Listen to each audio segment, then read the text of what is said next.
Why all the movement so far in the NBA offseason? I think there's two reasons, and Fez, we agree on one of them. And this is, I think, more obvious. And that's the one you came up with. So go ahead. Yeah, the Golden State monopoly is over, RJ. Think about this. Golden State, 5 straight finals.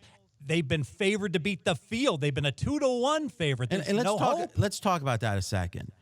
And Maddie, jump in if you disagree with any of this, but I remember the odds of pretty much every finals. I can't say, the Spurs were this, but at least the outliers since 90, let's say.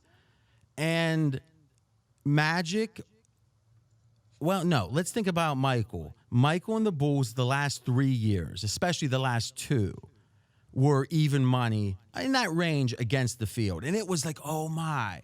Because think about it, even though there were great teams before that, Magic, Bird, but they were always against each other. So, yeah, the Lakers might have been one of the best teams of all time, that 80s Lakers, but the Celtics might have been one of the best teams of all time. So how can you be that big of a favorite, right? So, to me, when it was even money versus the field for Jordan, it was history. It was like, oh, my, this is crazy. Golden State, since they got Durant, every year, at, let's just say a random point, let's say New Year's Day, was minus 150 or higher 3 straight years. So literally the 3 best teams in history relative to competition. And with LeBron, you can't act like the competition was all that weak, meaning I get it. Some of those Cleveland teams, especially the last year with Cleveland, wasn't a great team. But if you got one of the best players of all time against you, it's not like, the league was so watered down. So if you just look at the relative odds, Golden State during that period, the 3 best teams of all time. Maddie, that's the way you look at it, right?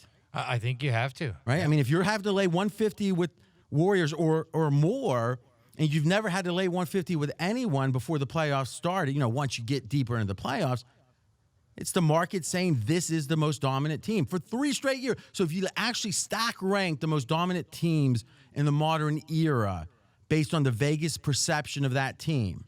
All right, not how they played, but how Vegas thought they would play. 1, 2, and 3 would be Golden State the last 3 years.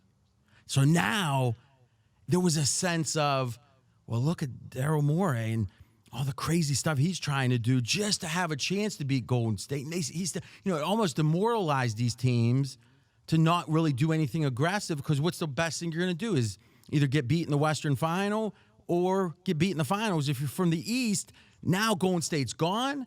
It opens up opportunity. Yeah. And Golden State's not gone, but that team, that minus 150 team is gone. Yeah, look at Portland last year. They were ecstatic to get the Western Conference Finals because they knew that it was so unlikely they could get past Golden State. So, but it's not even so much how they're feeling in the moment of the series. It's how much are they going to risk the future?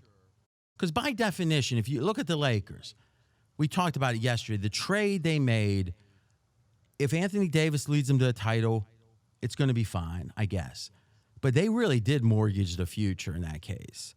I mean, it is year after year of swap, trade, defer. It's like the worst divorce settlement you could ever imagine. I mean, it's just like everything to the advantage. It's almost like the husband got caught with, a monkey, a guy. I mean, and he was like a TV star. So it's like, all right, I'm going to give you any deal that you want. Just don't tell. I mean, what more could the Lakers have given? I can't imagine. I actually think there's the bylaws only allow you to give so many picks. So I guess at a certain point it was all the swaps. Why would the Lakers have made that trade if Golden State were fully loaded coming into next year with Durant? With maybe, but boy, they might have, because they got their own agenda in the city of Los Angeles. I don't know if these other trades happen, because we've gone from having the most dominant team in history to as wide open as it's been since when? Because think about it, and maybe there's a year in between, but Golden State, right? Before that, Miami was pretty dominant. Well, not more than pretty, the big three. I mean, is this like almost a decade since before the league's been this wide open? Before that, the Kobe Shaq Lakers. Yeah. Oh, well, yeah, sir. And then the Spurs were, I mean, you think about it, do we even have an idea who the best team is? No. I mean, Milwaukee was favored before the Anthony Davis trade. My gut feeling is Milwaukee will be favored when this is all said and done entering the season. We talked about it where the Lakers, I mean, there's really no word for it other than price gouging. And I'll have you answer for the bookmakers, Matt. Listen, 200 stations. Coach, don't be nervous. Okay.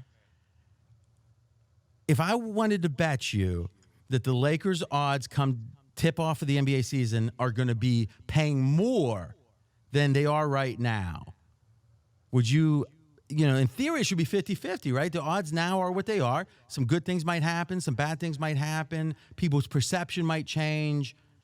Doesn't it seem like, guys, the non-bookies here, that the odds of the odds getting better should be about the same as the odds getting worse? Yep. Right?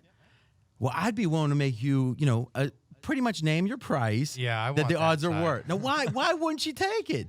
Because I think it bottomed out. And I think even if they sign the Kemba Walker, let's use Kemba Walker as the player that they're targeting, a lot of people are talking about, how much lower could it go? So at this point, I think there's only one way for the odds to go, even if they continue to sign another player.